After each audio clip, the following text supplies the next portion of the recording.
Welcome, dear soul. You didn't land here by accident. There's a reason this video found you today. And maybe, just maybe, your spirit already knows why. I'm glad you're here. You're watching God and the Other Side, where we explore the truths too eternal to ignore, the stories that crack open the veil between life and what lies beyond it. Today's topic is not just urgent, it's eternal.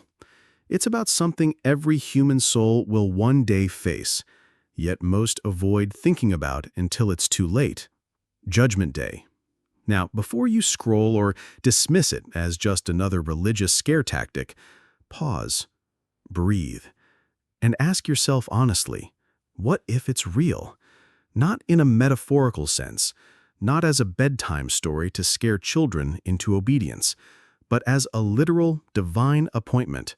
A moment written in the architecture of time, when each soul will stand before God, fully seen, fully known, fully accountable. This is not fiction. It is not myth. It is not optional. The Bible, the foundation of Christian faith, is not vague on this matter. It speaks clearly, boldly, and repeatedly. There will be a day of reckoning. Ecclesiastes 12:14 says, "For God will bring every deed into judgment, including every hidden thing, whether it is good or evil." Hebrews 9:27 reminds us, "It is appointed unto man once to die, and after this, the judgment." That's not poetry. That's prophecy. And the truth is, deep down, we all know. Every act, every word, even every unspoken thought, they echo somewhere beyond the veil. So today, we're not just talking about a doctrine. We're talking about your eternity. We'll dive into the story of a man who died and stood at the threshold of judgment. What he saw will challenge what you believe about mercy, justice, and time itself. But more than that, it may change the way you live, starting today. Because once you hear what he experienced, you won't look at your life the same way again. And before we begin this journey together, if you find value in these deeper conversations, the ones that speak to the soul, not just the mind, then please, like this video, share it with someone you love, and subscribe to our channel, God and the Other Side. Your support fuels our mission to bring truth, hope, and spiritual awakening to more hearts around the world.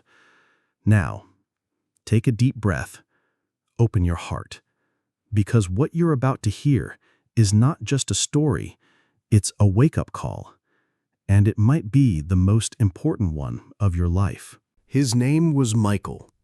Not a preacher, not a theologian, just a man, flawed, restless, trying to make sense of life like the rest of us.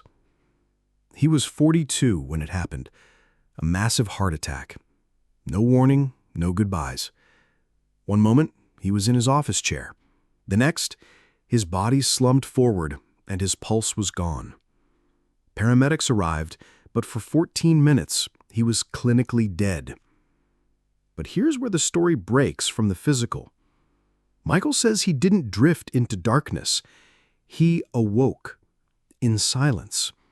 Not silence like absence, but a thick, vibrating stillness, as if the air itself was watching him. He stood in what looked like an endless, pale space. No floor, no sky, no direction. And yet he knew he was not alone. A presence enveloped him, not frightening, but overwhelming. He said it was like being seen for the first time, not judged with anger, but judged with truth. Every thought he'd ever had, every lie he told, even the ones he forgot, every selfish choice, cruel joke, hidden motive, they began playing out before him, not like a slideshow, more like a living mirror, each moment surrounding him, letting him feel what others had felt because of him. The sharp words to his wife, the time he humiliated a classmate at 13, the job he got by cheating, the bitterness he fed in secret. He said, "It wasn't like God was angry, but his holiness was so pure it made me painfully aware of how I'd lived." And then came a question, not spoken aloud, but imprinted inside his soul. "What did you do with the life I gave you?" He realized all the achievements he boasted about, all the money, titles, vacations, debates won, they carried no weight. They dissolved like mist.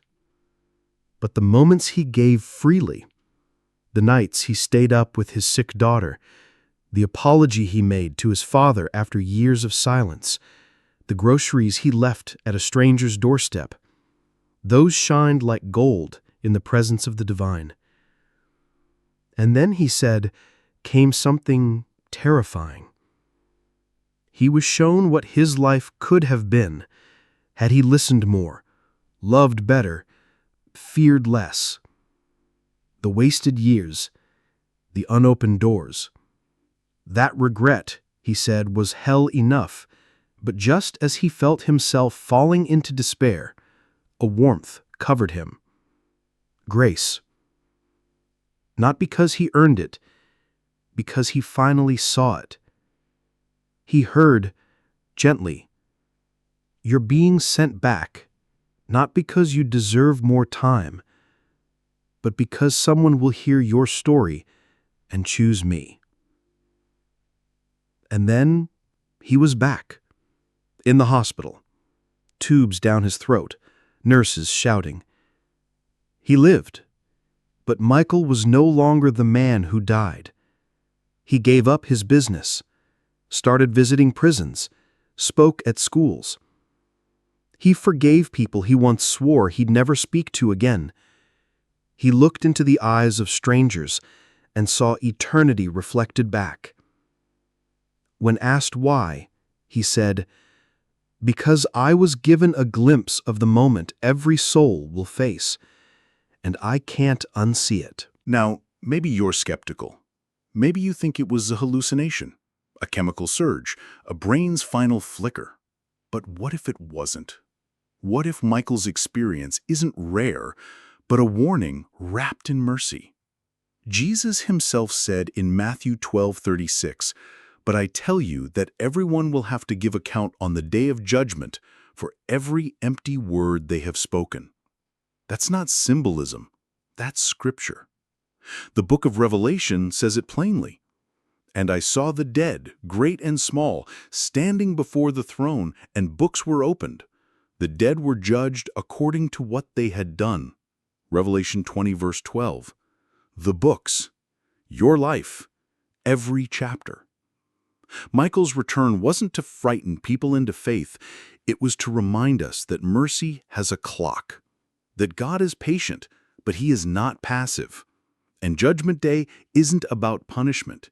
It's about truth. It's about seeing reality through God's eyes, not our own. It's about confronting the life we built, brick by brick, with our choices, and standing before the one who gave us breath. It's not just a future event. It's a coming reality. And the wise live today with that moment in mind. So what did we just witness? We saw a man, ordinary, flawed, not particularly religious, encounter the eternal reality that Scripture has warned us about for centuries. Not in theory, not in parable, but face to face. Michael's story is not just about near death, it's about near truth. And for a brief moment, he stood where we will all one day stand. He didn't meet a harsh, vengeful God. He met a holy one, so pure, his presence alone exposed every shadow Michael had spent his life ignoring. And still, that same God chose to send him back. Not to condemn, but to awaken. To call people like you and me right now to stop drifting and start living for what matters. Because Judgment Day isn't about fear. It's about accountability. It's about the sobering truth that this life, this breath, this minute, it's not random. It's sacred. And yes, we all fall short. But the question is not, have you sinned? The question is, what are you doing with the grace you've been given? You may have time today, but you are not promised tomorrow. So let me ask you, if Judgment Day came tonight, would your soul be at peace? If every thought was laid bare, every motive exposed, what would stand? Would there be gold in your life, or would it all turn to ash? These are not just spiritual questions. They are the questions your eternity depends on. But here's the good news. You don't have to wait until death to wake up. Right now, you have a choice. To live with intention, to forgive what you've been holding, to love more deeply, to seek God, not out of fear, but out of awe, out of truth, out of urgency. Michael was sent back to tell this story, but maybe, just maybe, you were meant to hear it. And if this message stirred something in your soul, if it cracked open even a sliver of longing, of fear, of hope, then don't let it pass by. Take one step, even a whisper of a prayer, even a moment of honesty. That's where it begins. And before we part ways, let me say this. If this story moved something in your soul, please like this video. Share it with someone who needs hope today, and subscribe to God and the Other Side. Every click, every share helps bring light into a world that so often chooses darkness. Because what we do with this moment echoes beyond it. Thank you for being here. Stay awake, live ready, and may your heart be full of mercy on that great and final day. We'll see you in the next story.